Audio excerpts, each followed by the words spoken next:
Alright, Jonathan, so we posted a lot of your fight videos already, but what I haven't asked you is, what fight are you the most proud of in your career? The most proud of is probably a fun one. I was the heavyweight champion of this certain organization down in Alabama when they were still in existence. I was for probably 3 or 4 years. But I defended the title one time, and I had to go to this guy's hometown, right? That he was the #1 contender, I guess. And so we went to his hometown, and it was upstairs where they had us warming up. And he had about 20 guys with him, I had about 20 guys with me, and it almost turned into just a huge brawl before they ever called us down to the to fight. So it was almost 20 on 20 up there, but I ended up leg locking him. So 4 or 5 months later, they want me to come down to Alabama and defend it against the same guy in the same town again. So I get it, you know, I'll fight anybody, so I agreed to it. We went down there, and in the process, this 4 or 5 month period between fights, he had been going on radio stations there in the local area, saying how he wasn't going to get leg locked this time. He had been drilling leg lock escapes for the 4 or 5 months, and he wasn't going to fall for my tricks. And so I made up my mind right there. I wanted to leg lock this guy faster the second time than I did the first time. And so when the fight started, I immediately rode for a leg, and we leg locked him with an inside heel hook. But the thing that I'm the most proud of is that's back when I had my team, Team Ivey, which was I was the coach, and we had a group of guys around that I booked fights for and trained them and all of that. I took 9 guys, including myself, down there. It was 8 plus me. We went down there and we went 9-0 that night. And so that's probably the thing that sticks out the biggest in my career about how we had a lot of success with the team, and I was able to beat this guy that I had some issues with. Yep. Sounds like a fun night. Let's check the video out. This is what the crowd's been waiting for, and they want to see Johnny Garcia give Big John Ivey all he can handle. Absolutely. Johnny Garcia's words for John Ivey were, I hope you're ready. Good luck. You're going to need it. John Ivey, I told him what John Garcia had to say. He said nothing more other than, Jake, I'll see you tomorrow night. He's ready to fight. Here we go. Skip Paul and the ring and the bell. Here we go. You talked earlier about physique and definition. Johnny Garcia may actually have the better definition of these two guys. Look for Garcia to stand and punch. Look for Ivey to be patient. Look for an opportunity to clinch and work his submission game.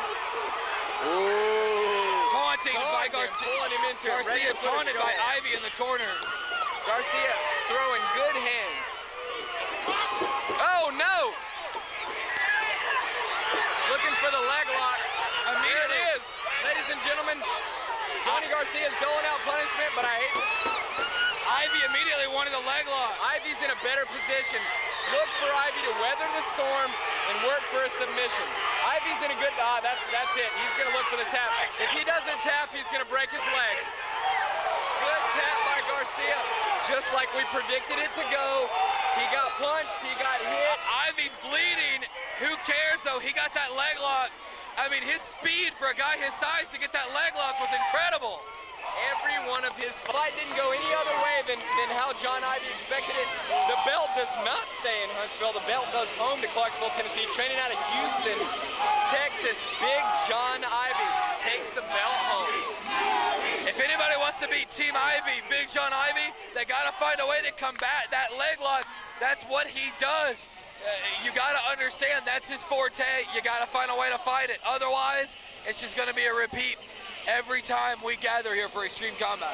John Ivey's right at home on the ground, taking licks to the head just so that he can secure those leg locks. And that's exactly what he did tonight. Some of the others, it just seems like that's your game, man. You weather the storm, you're patient, and you look for your submission game. Why was tonight not any different than what you've had before? Well, not a knock on Garcia. But big, strong guys that punch hard come a dime a dozen, you know? They grow on trees. But if you want to be technical about it, for a big guy, that's rare. So I knew if I just held on to it, kept working my game, I got more leg lock wins than anybody in the world. Yeah, that's what we were saying before, and that was kind of our prediction for the fight, was that if you could weather the storm and you could get an opportunity to get to the ground, that you'd be right at home and you would do your thing.